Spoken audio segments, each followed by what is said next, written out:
Well, hello everyone, and welcome to the Power Up by PNM podcast hour in partnership with the Hispano Chamber of Commerce, featuring some of our community's favorite leaders and small business owners. So plug in your favorite device, grab a sack lunch and your favorite beverage, and join us every Tuesday at noon to meet the movers and shakers in our community that are not letting anything hold them back. We are here to inspire you to continue to grow and scale your small business venture. Don't forget to call us at 505-842-9003 for all of your PPE supply needs. And for this podcast and any and all other information about the Hispano Chamber of Commerce, visit us at www.ahcnm.org/chamber chat. We'll give you another minute if you are joining us live.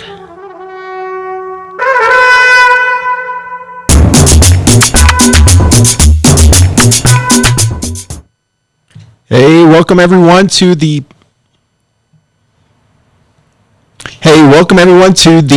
Powered Up by PNM podcast. I'm your host, JP Espinoza, and I'm so excited to have our special guest, Mr. John Martinez with Sombra. He's going to unleash and unpack some wisdom for you that can help you grow your business. He's one of my favorite people on the board, and you're going to have a great time getting to meet him. But before we get into today's podcast, I want to give you some announcements. So this past week, we celebrated our golf tournament. It was an astounding success. So first and foremost, I want to say thank you to all the people who came out and supported our golf tournament, because all of the proceeds from this golf tournament go to support our children in scholarship funds. So you want to save the date, because the 2021 Educational Scholarship Award Ceremony will be on Thursday, June 10th. And this is going to be great because we are all about supporting our youth. They are our future, and we give these scholarships based on several merits, right? The first one we take a look at is their educational excellence. People who strive, our children who strive in the areas of their education. We also look at leadership skills. And so leadership is such a huge component of someone's success, and so we want to reward our young people. And it's a really simple process. Scholarship Committee will consider educational achievements, leadership qualities, and letters of recommendation, written essays, and a strong financial need, because we do believe in supporting people who may need a little bit of need. I know I was one of those guys. Also, if you're a business who happens to need PPE, we have our PPE program Monday through Fridays from 9 a.m. to 1 p.m. right here at the Chamber. But in order for you to pick up your PPE, there's a couple of qualifications. Let's go through them real quickly. You must be a small business with under 50 employees, must conduct business inside the Bernalillo County or the Albuquerque city limits. You must provide your business information, and you must register online. So if you need a PPE, let us be your provider if you meet those qualifications. Also, there's a lot of wonderful things happening in Albuquerque. Number one, the Storyteller with Federico Vigil on Saturday, May 15th from 5 to 8 p.m. You're not going to miss that. The art of storytelling along. There's wonderful places where you can come out and enjoy the beautiful New Mexico scenery. You can do that through the Daycation at Tent Rocks National Monument on Saturday, May 22nd. Also, you can learn about all the events that the Chamber is hosting at our website. So just make sure you go to ahcc.org and go to our events tab, and you're going to be able to find everything that you need in order to participate and thrive in our community. Now, it's a really great event. If you're in need of a job, because our state is opening, we're going to have a massive event called Rehire Albuquerque. Okay, so this is something that you want to be. It's going to be at Civic Plaza on May 27th from 9 a.m. to 3 p.m. So if you're a job seeker, we're going to have a lot of employers out there who are ready to meet you, shake your hand, make sure you dress sharp, and bring your resume, because you're not going to want to miss this opportunity. You know, one of the things I love about New Mexico, not only do we enjoy our scenery, we enjoy our green and red chili, but also, I believe that New Mexico is a place of opportunity. I believe that we are New Mexico proud, and we are New Mexico strong. And so it's a great time to celebrate New Mexico. And we do that by bringing on some of the people who are making New Mexico great. Today we have a special guest, Mr. John Martinez with Sombra. John Martinez has a true servant's heart. You can tell that when you shake his hand and the warmth of his smile. He makes you feel at ease. But more importantly, or I would say just addition to that, it's his wisdom and his willingness to serve that makes him great. So would you welcome John Martinez with Sombra? Awesome. John, we're so excited to have you on the show today. Thank you, JP. It's great to be here. Well, awesome, man. I hope you're having a great day. Today we're going to learn about Sombra, we're going to learn about John, and we're going to learn about how the Chamber has made an impact in your personal and professional life. Excellent. Let's do it. Well, awesome. Well, let's kick things off. Tell us a little about who you are and tell us a little bit about Sombra. So, I don't know where to begin. You talked about a servant's heart, and that's kind of where my passion is being engaged in the community and be a part of it. When I met with the owner of Sombra, Alfredo Cortazar, I found out he has the same passions, right. And so he definitely had a vision for me joining the company and putting more of a spotlight on public affairs and what we do in the community. And saw that as a great opportunity. So I joined the company back in August of 2020. 2020 is a year nobody will forget. Indeed. And when I joined the company, what I felt was odd was I found out the company had been in business for 47 years. Wow. And I'm a lifelong resident of New Mexico, and I hadn't heard of the company. So I explained to the owner that's a problem. Right. That's a huge problem because if you want to grow to be a huge domestic supplier or an international supplier, you need to be the best you can be in your own backyard. And I didn't feel like we were there. So I was excited about the opportunity because I thought, I know how to make that happen for us to be well known in New Mexico, and I think we're starting to get there. We're starting to make a difference. You really are. So, who is Sombra USA, and what exactly do you guys do? So, Sombra USA, and we're kind of rebranding ourselves to be really represent the company as to what we are, and we rebranded ourselves as Sombra Natural Wellness Products. Very nice. Because that's what we do. We do wellness products, and at the same time, we use natural products. So we started out the company providing natural pain-relieving gels, warm and cool, and to the market, and we expanded that with some ancillary products that you find around the house, soaps and shampoos and different things. And then about 15 years ago, the company expanded into what we call a private label program, where we developed our very fine products for other companies, and they put their brand on it. Wow. So that gave them an opportunity to launch into the market without all the expense of creating their own manufacturing facility. So hang on, hold the phone here a second. So if someone's listening right now and they're saying, I have a wellness product, I have a gel, I have a cream, some type of lotion, you guys can actually help them manufacture that product. Is that correct? We can. We do several things. We call that custom manufacturing. So if they have an idea, even if it's just an idea, or they have their own formula of some potion that they want to make, right, they can bring it to us. We have 3 laboratories equipped with, I call them the scientists, the chemical engineers that can then turn that idea or that formula into an amazing product. And then, or if they don't have an idea at all and they just like our products, they can use those and put their name on it and sell it as their own. Come on now. This is so powerful because I know there's people watching right now who they woke up this morning and they have a dream in their heart and they have a business that they want to launch, but maybe they don't have a product. And they're frustrated because they know they want to become an entrepreneur, or they want to expand their current operation, but they don't have products. But you can help solve that problem. Absolutely. We have everything it takes to make it happen from start to finish. That, ladies and gentlemen, please take notes because you have $1 million opportunity here. I do believe that, because if you create a product, if you have the idea or you have the heart to do it, now you have products to distribute. And this is super powerful. I've had the privilege to tour your facilities. It was great. We enjoyed having you there. It's amazing. And I can tell you the professionalism, the cleanliness, the willing, you can feel your culture of service at your facilities.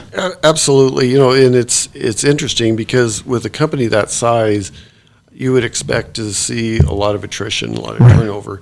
And we have employees that have been with the owner since the very beginning. Wow. So, including, and so the owner has a philosophy. He doesn't like to outsource a lot. He likes to hold it internally.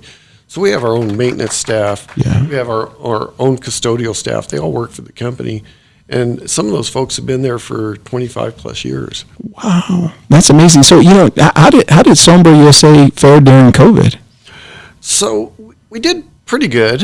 A lot of our products weren't really impacted because of COVID. People still wanted and needed the products, and they were available. However, we did see a tremendous impact to the community with regard to, we ran out of everything from toilet paper to you name it.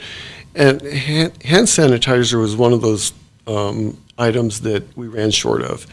So the owner decided, that's a very simple formula. Right. And he created his own version, unlike most on the market, and it was, very pleasant and, Right.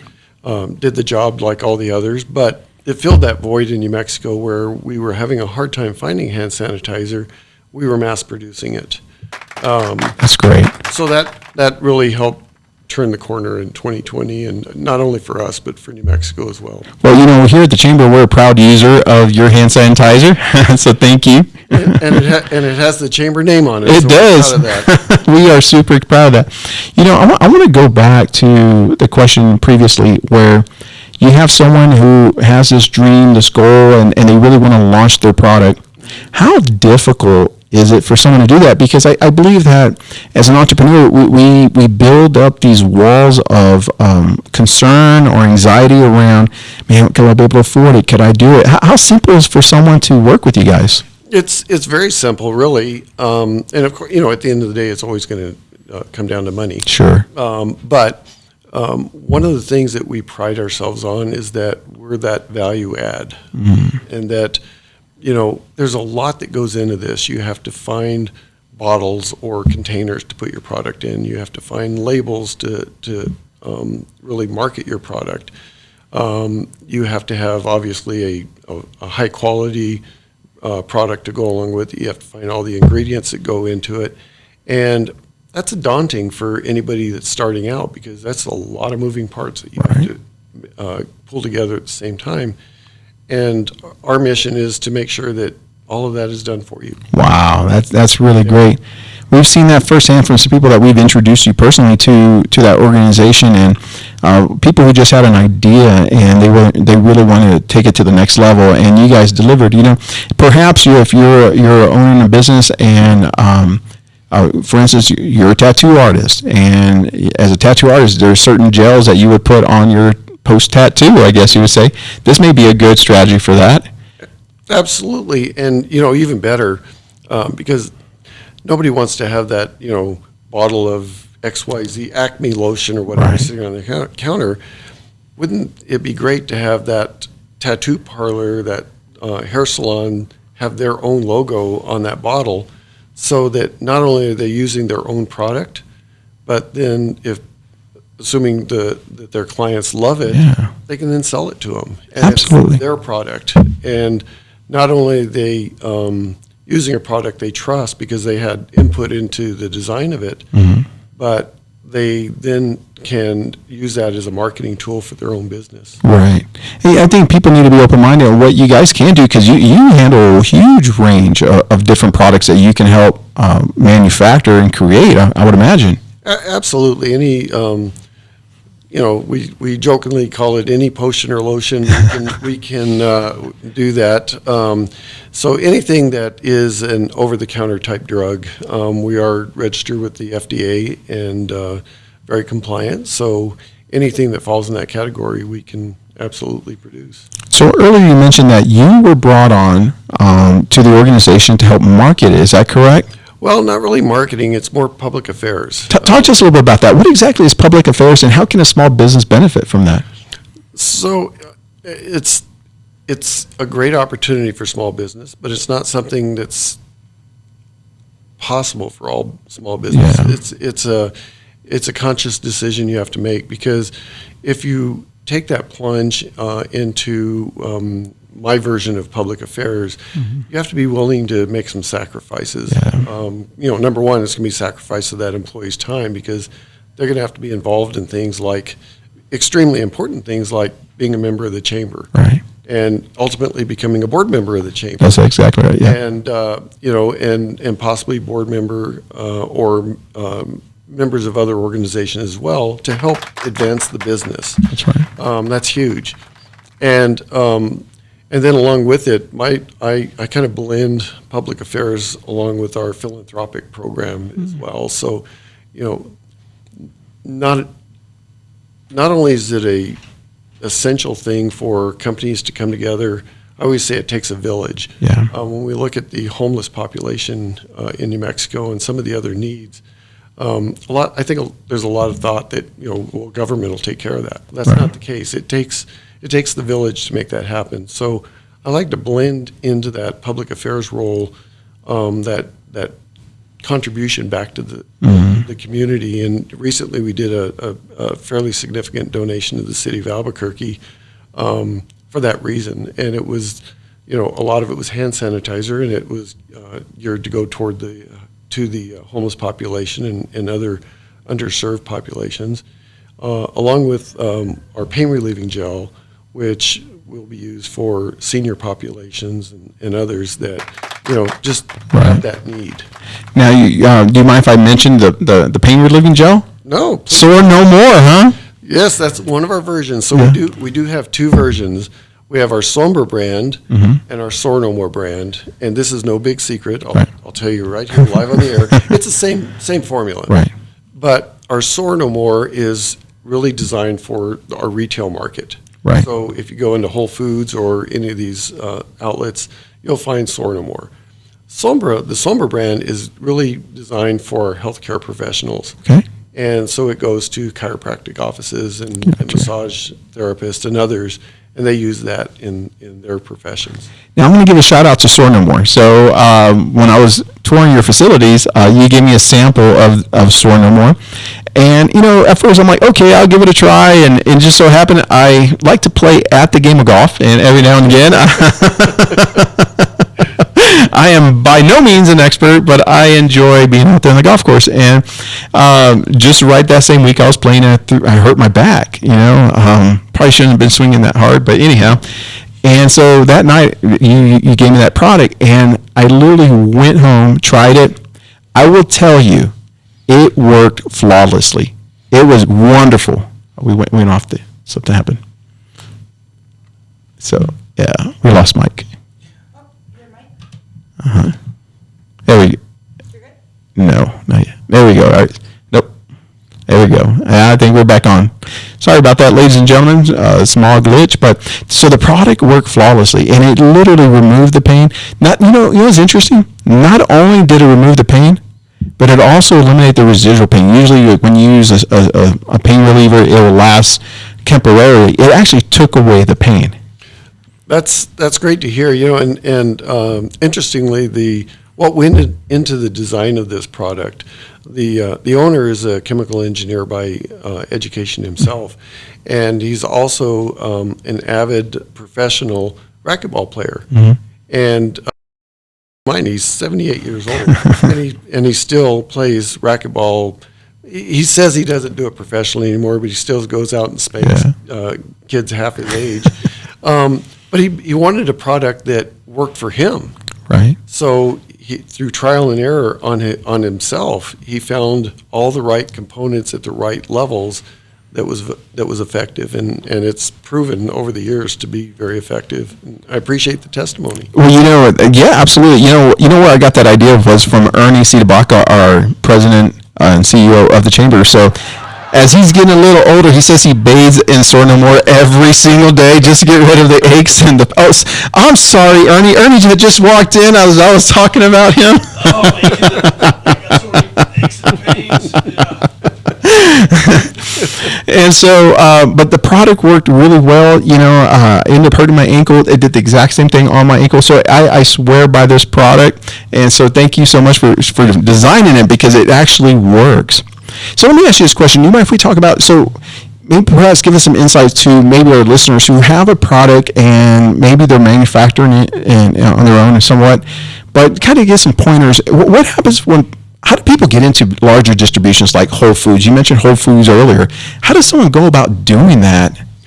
Well, it's challenging because any of the retail outlets have a certain criteria that you have to meet, and it's pretty rigid. Yeah. So if you're developing your own product at home, as an example, one of the things that's going to be required is it has to be FDA registered. Right. So for somebody trying to make this product in their kitchen, as an example, absolutely doable, and a lot of amazing formulas have come to the market just that way. But at some point, you have to take that huge plunge and meet all of the guidelines, including FDA regulations, Gotcha. or depending on the product, could be EPA regulations. Wow. So, but if someone goes to Sombra and works with your organization, I guess because you guys are FDA certified or approved, Yes. then it makes it a little bit easier, I would imagine. It does. You cut through all that because then your product is now using our FDA regulated nomenclature so that you're approved. And in doing so, we follow all the guidelines to ensure that your product is. I find this conversation so fascinating, interesting, because I can see how it can not only help the end user, but I can see how it can really help entrepreneurs grow their business. Absolutely. It's tough, and I think a lot of ideas die in the kitchen for that reason. They come up with something really great, they share it with their friends, and everybody loves it, but when they try and take that next step, it's overwhelming. And and I've never done this, but I understand that when you go get registered with one of the federal agencies, it's a little challenging. So I could see where that could scare away a lot of potential future, great entrepreneurial businesses in the state. Wow, I can see that. So, ladies and gentlemen, if you're listening and you're saying, hey, listen, I want to manufacture my own product, I have lotions, cream, a wellness product, I encourage you to reach out to John Martinez and Sombra because they can certainly help you to realize your dreams come true. In the process, I know that over the last years, you guys have expanded pretty well. It looks like you guys are buying some new buildings and really growing. We are. We bought a 15-acre property, Woodward and Broadway, in that general vicinity. On the property, there are 10 buildings, and we're in the process of renovating them right now. And we plan on expanding the operation there. Originally, we thought about maybe moving our complete operation there, but things are going well. And if they continue to go well, we'll just add that to our portfolio of properties, and this will be our fourth manufacturing property. Wow. Congratulations on all your successes here. Thank you. What I love to hear is when I talk to business owners and executives of big firms like yours, we went off again. There you go. Almost there. Can you hear me? Can you hear me? Oh, can you hear me? Okay, I'll just keep on talking then. So it might be my headphones. I'm so sorry, John. So when we take a look at, growing your business right here in New Mexico, what inspired the owner to camp out in New Mexico and build New Mexico? He could have gone anywhere, but he decided to stay right here. So you're right, JP. He could have gone anywhere. With a great education that he has, and incidentally, he's from Chiapas, Mexico. Immigrated to the U.S.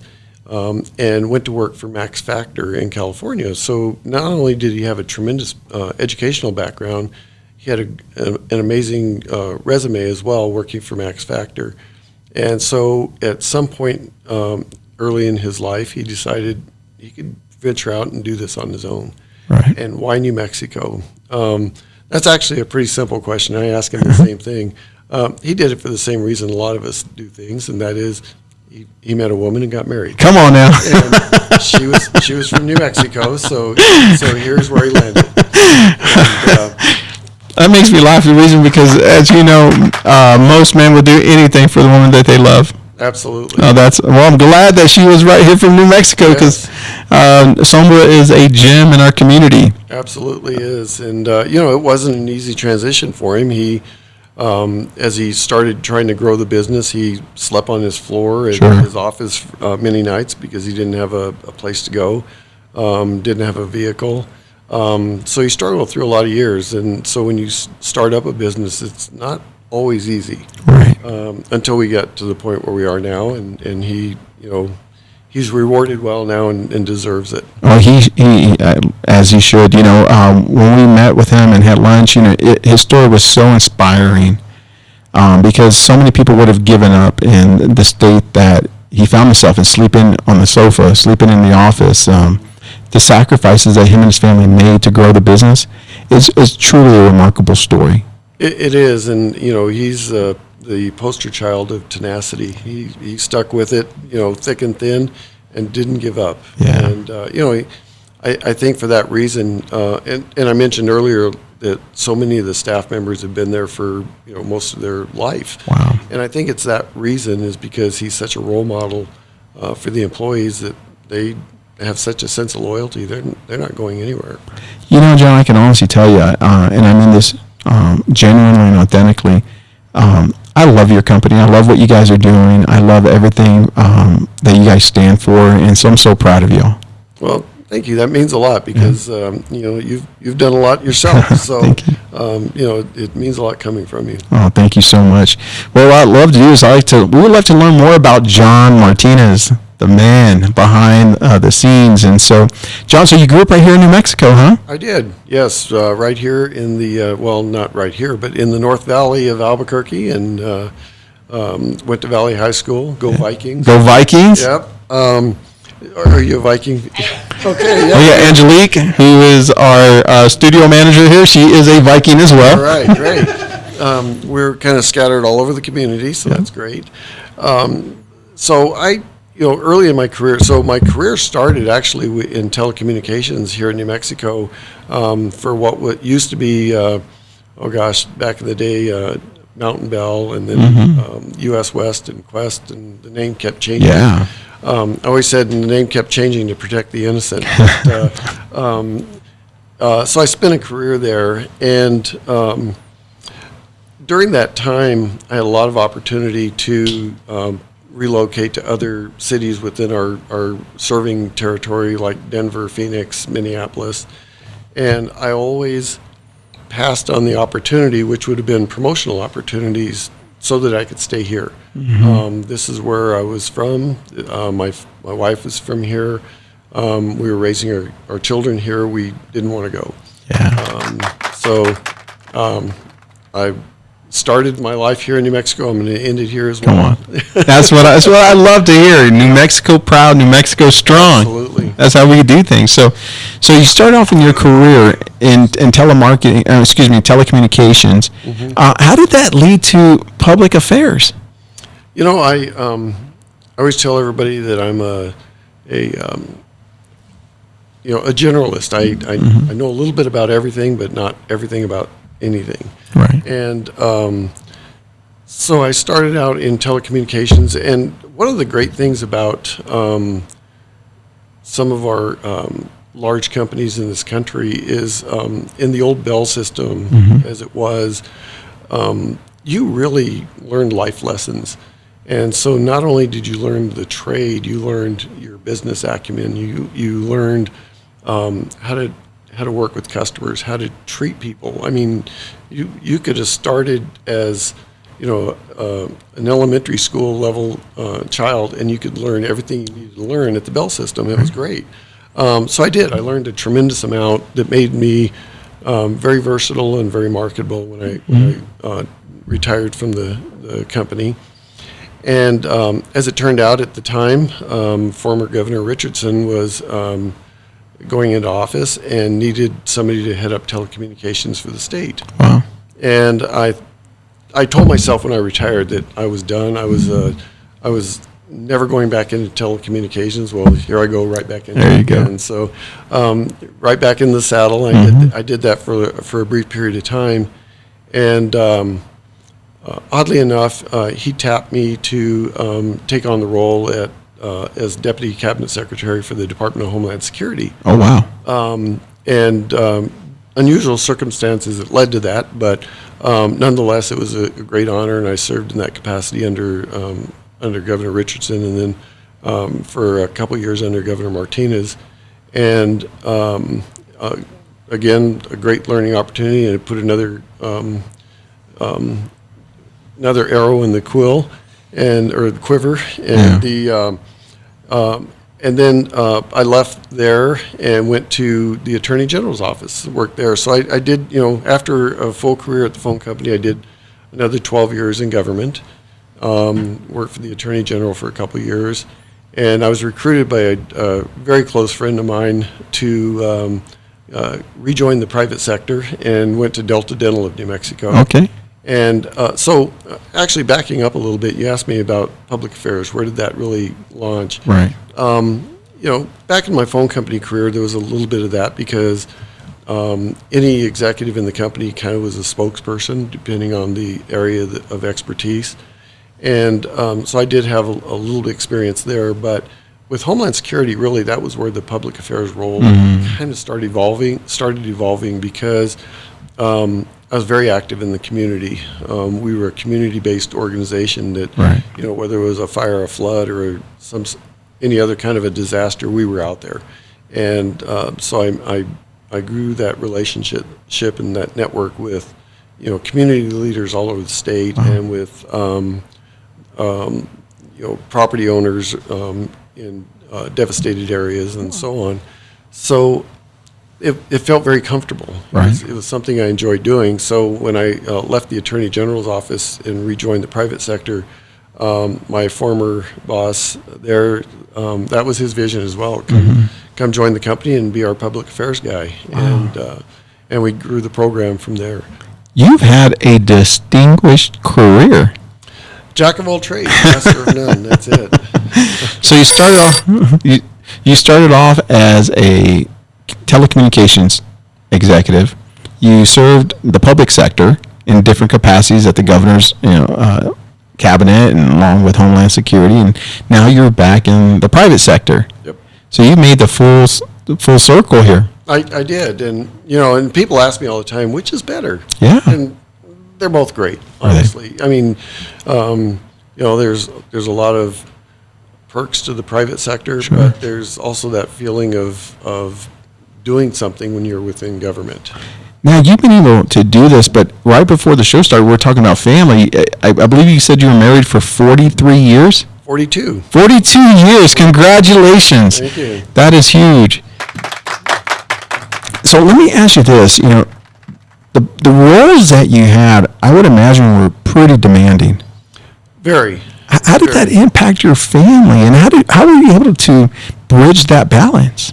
It was, and every day I tell people that my hero is my wife. Come on now. For 42 years, she tolerated, those calls at midnight. Yeah.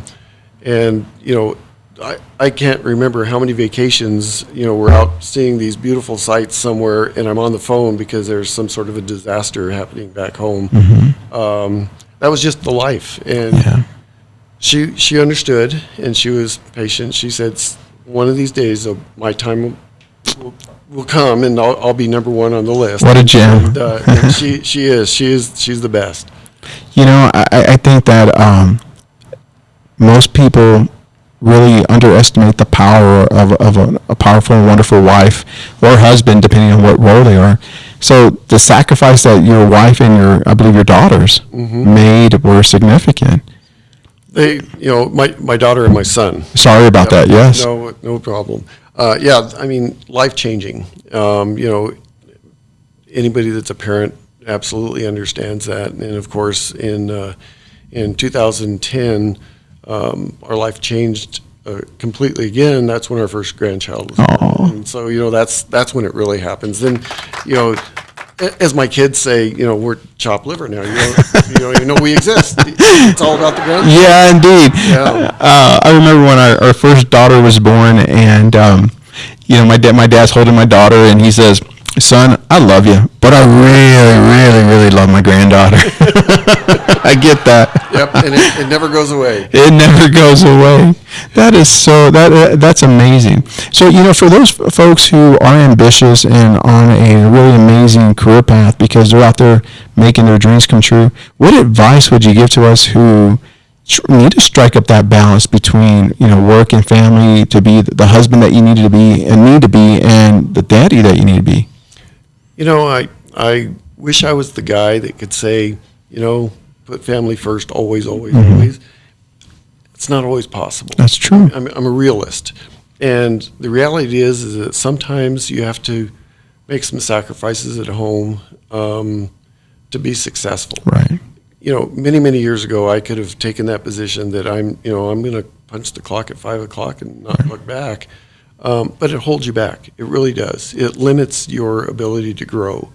At some point, you have to accept the fact that you're going to have to make sacrifices and do it. And it's difficult. And a lot of families don't survive it. And it's unfortunate because, if you can weather through that, and as my wonderful wife did, it's, and I hope she gets to listen to this later so she hears all the great things I'm saying.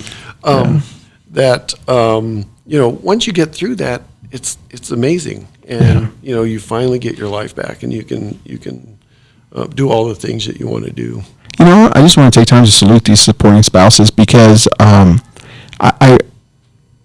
I can tell you firsthand, my wife, she's like your wife. She's just a gem because the sacrifices that we have made, Angelique's saying, yeah, that Ruthie's a gem.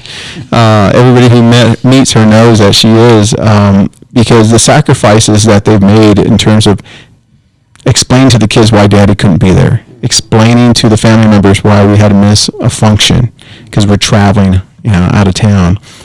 So I just want to take time to salute our spouses out there who support the men and women in business, because if it wasn't for you, there's no way that we can do what we do. And I believe at the end of the day, we do it because we want to take care of our family. That's so true. And, in I've been fortunate in some of my roles that my wife really understands what I do, and she supports it wholeheartely. Anytime we get to work with the homeless population or with underserved children, it's kind of like she's living vicariously through me, being able to do that. And it's a dream both of us share, that when I finally do hang it up and decide to retire, which I have no idea when that's going to be. Yes, indeed. That's something we'll probably do together, is just volunteer in the community, because it's something we both have a passion for. So let's talk a little bit about parenthood, being a daddy to your beautiful daughter and your son. Now it sounds like they're a little older. They're no longer younger, right? So they grew accustomed to the entrepreneurial life, the business life. How did you go about explaining difficult moments in terms of saying, hey, Dad can't be there today at the baseball game or the dance recital or something of that nature? How did that work out? Well, I really wish I could impart some amazing wisdom right here. Again, I have to give the credit to my wife. She's the one that had to break the bad news that, Dad couldn't be here for this or that. Fortunately, for big things, if it was, a graduation, something huge, I found a way to be there. You betcha. You betcha. That was paramount. But she did. She explained. They learned. They understood. And I really hoped that they would learn a better balance than I learned growing up. And I watch my son now. I'm super proud of him. And he probably won't watch this because he moved off to Idaho. But he's kind of following in the same path as me. He's very committed to his job and what he does. And, I know he makes sacrifices as well. So I'm proud of him, but at the same time, he's following in Dad's footsteps. So. Well, I totally understand. I love this Jewish proverb that says that the hand of the diligent makes you rich. And people can talk about that in terms of just money or wealth, but I'm talking about having a rich life, rich family life, rich purpose for life. And I believe that you have to be diligent in order to make those come true. For those people who are struggling with that work-life balance and you have small kids, or you have children, it don't have to be small. what I found, because unfortunately I'm away from home a lot, even though, I work here, live here, I don't travel as much because of the pandemic, but I am away a lot. But I think that it's really important to connect with our kids the way they receive connection, right? I have two beautiful daughters. One's 13 and one's going to turn 11 on Monday, and they operate differently, So one is all about quality time, like you spend time with her, you have to sit with her, hug her, hold her, play with her. And the other one, you just have to listen to her, right? You listen to every word she says, and so and repeat back what she says, And what I have found studying daddyhood, because I consider it one of the honors of my life, is how do they receive love? And as long as I'm filling up that bucket the way they understand love to be, they never feel like they're missing out. Yeah, no, you're absolutely right. And you have it tough because with two daughters, I don't know if I would know how to manage that. I was lucky because, a son and a daughter are so different. Yeah. My son, I can just pat him on the back and say, I'm proud of you, son, you're great. My daughter, she has me wrapped around her little finger. Oh, are you kidding? Yeah, anything she wants, daddy's there for her. Oh, yeah, this is exactly, she texted me, my 13-year-old texted me yesterday, Daddy, there's a big concert in Denver in February, can we get tickets? And she's like, Daddy, I want to go to this concert in Denver, and it was really cool because that's one of her love languages, is traveling, spending time together, and really understanding what they mean to our kids. So you're exactly right, although we're away a lot, it's also given the opportunity for us to do things that are memorable with our kids, and so the sacrifices pay off. They absolutely do, and you just, whether your work-life balance is unbalanced, as long as you make the most of those moments that you have with them, make the memories. What's interesting is that in order to be successful, I really don't think there's any balance, because you got to be all in, right? All in, all the time. Yeah, I think we try to strive this balance, and I don't think.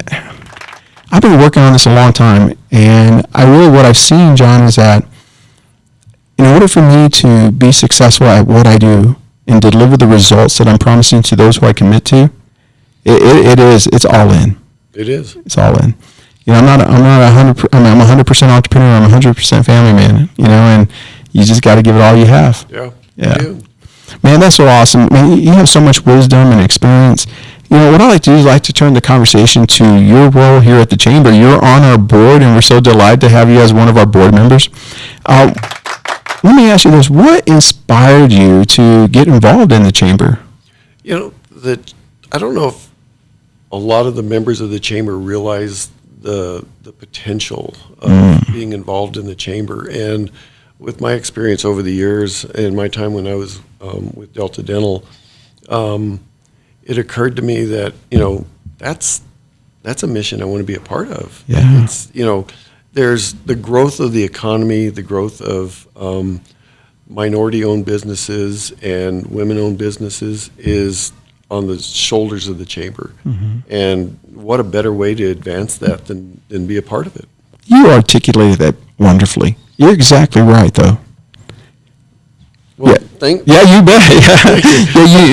Nobody ever tells me I said it perfectly. It's usually like, what did he say? No, you did that perfectly because, I really feel that most people don't understand the value that the Chamber provides, and many times it's intrinsic. People don't see it's intangible.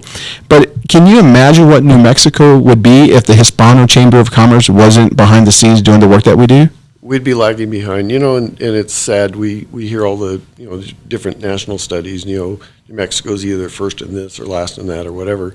The Chamber's making a difference, though. Come on, man. That's what I'm talking about. Whether it be, the economy, jobs, all the above, lifestyle in the state, the Chamber's making a difference in all of that. I have the privilege to talk to our leadership on a regular basis here at the Chamber since I'm intimately involved in the board and as a chairman. And I can honestly tell you, every conversation I'm having with Ernie or Shannon or Joey or Connie, it's all about furthering our economic development, furthering our memberships, our entrepreneurs for New Mexico. And I'm totally behind that, and I support that 100%. I think most people really don't see that value, but they feel it.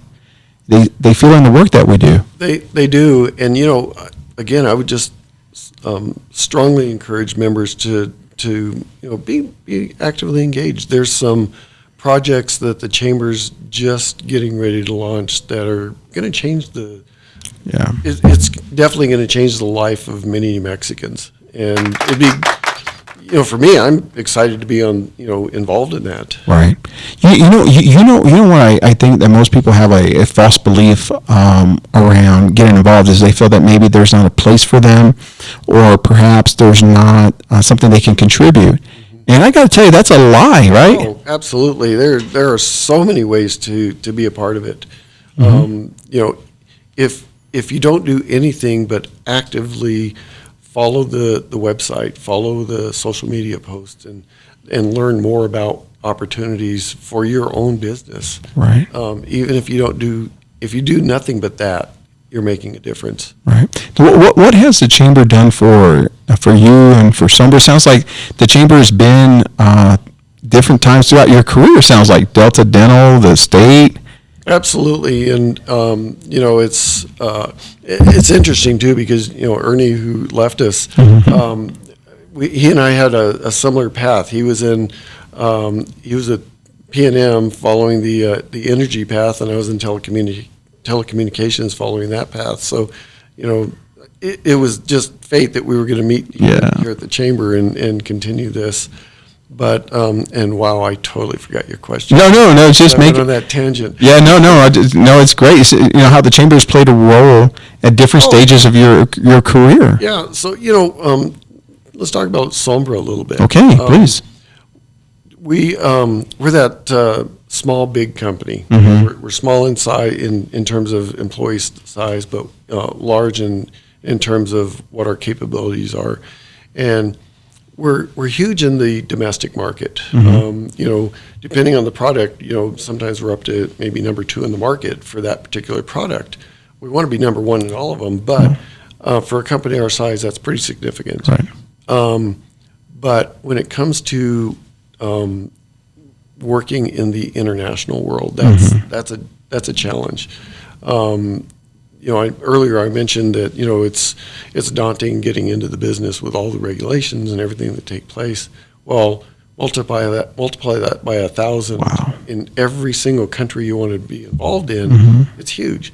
And so through the chamber's partnerships and efforts, it's exposed us to resources that are now helping us enter into that field. We're very close to inking a deal with a Mexican distributor to launch in Mexico. Primarily, I believe in the healthcare world, but it's huge. It gets us moving. We look at our successes and what we've had domestically. The United States is a very small segment of the population of the world. So if we can branch out and be in Europe and Asia, there are no boundaries. This inspires me so much because I think we get tunnel vision and we can't see the forest for the trees in front of us, and we're wondering how do we even launch our product across Albuquerque, much less New Mexico. And here you're talking about Europe, you're talking about different places around the world, and the simple fact that the Hispano Chambers help facilitating some of that in a small way, what a huge opportunity for everyone to win. Absolutely. So if your focus is just your backyard, you just want to maybe build a product that you can launch in Albuquerque.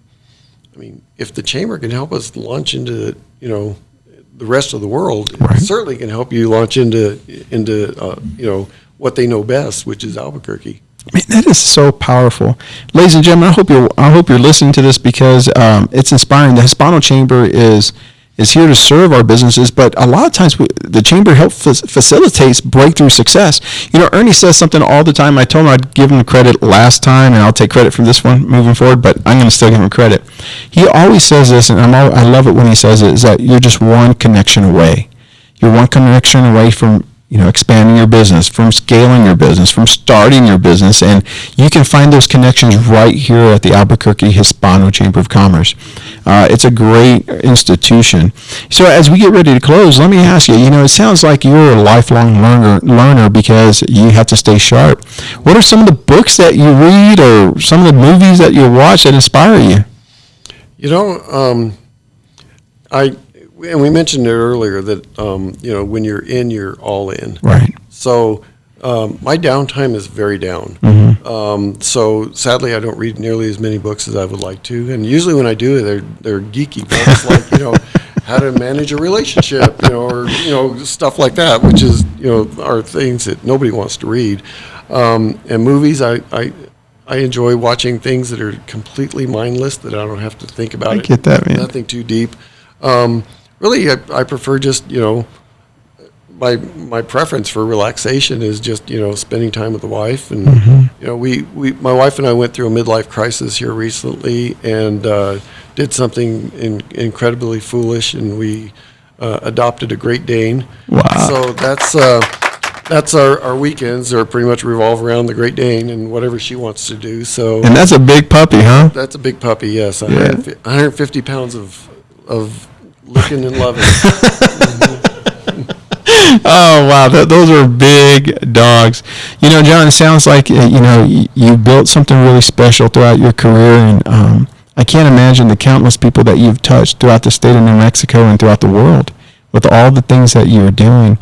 I just want to let you know that you're a great service to this board of directors, and it's an honor to have you on our board. If you were to give some parting advice to our listeners today, what are some advices you would give them on whether it's entrepreneurship or whether business, life? What would you like to share with them? Probably the single most important lesson that I've learned, and I didn't always follow it, but I know it now, is throughout life, throughout business, never burn a bridge. Because once it's gone, it's gone. And so many of those opportunities where you just wanted to dig down and, rip into somebody or something, let it go. Let it go, man. Because it pays dividends in the end, and it is worth it. Oh, John, that is so wise and profound because it's so hard to do. It is. It's hard to do. And, I learned this lesson years ago that you never burn a bridge because so many start fire on their own. And, you got to be really careful because in business, bridges and relationships are how commerce moves. And so thank you for that advice, and I hope that people really take that to heart because it's through relationships that we expound our life and live this life that we have. We only have one to live. Do it right. We got to do it right. We got to make it count. John, thank you so much for coming on the show today. This has been one of my favorite interviews, getting to know you and your passions. You're a family man, you're a businessman, and you're a community man. So I salute you. Thank you so much for coming on the show today. Thank you, JP. You bet. Ladies and gentlemen, I'm so excited because the information that John shared with us today can actually increase the profitability and success of your business. To learn more, where did they go learn more about Sombra, John? I didn't ask that question before we close. Pretty easy. Just go to sombrausa.com and you'll find everything out that you would like. I encourage you to go to sombrausa.com, learn about the company, reach out to one of their amazing staff members. You're going to be treated with professionalism and excellence, and you will know what the culture. You'll know about the culture I'm talking about because they are excellent at it. But John, we'd like to thank you for coming on the show today, ladies and gentlemen. We are here to serve you at the Albuquerque Hispano Chamber. I encourage you to take advantage of all of your benefits because with your benefits comes connections and relationships, opportunities. I believe that the Albuquerque Hispano Chamber is a difference maker in our state, and we live in a wonderful state. Why? Because we are New Mexico proud. And we are New Mexico strong. We're signing off. We salute you. We look forward to seeing you on our future podcast. Make sure you share this with others because it was a powerful packed session today. You guys have a great day.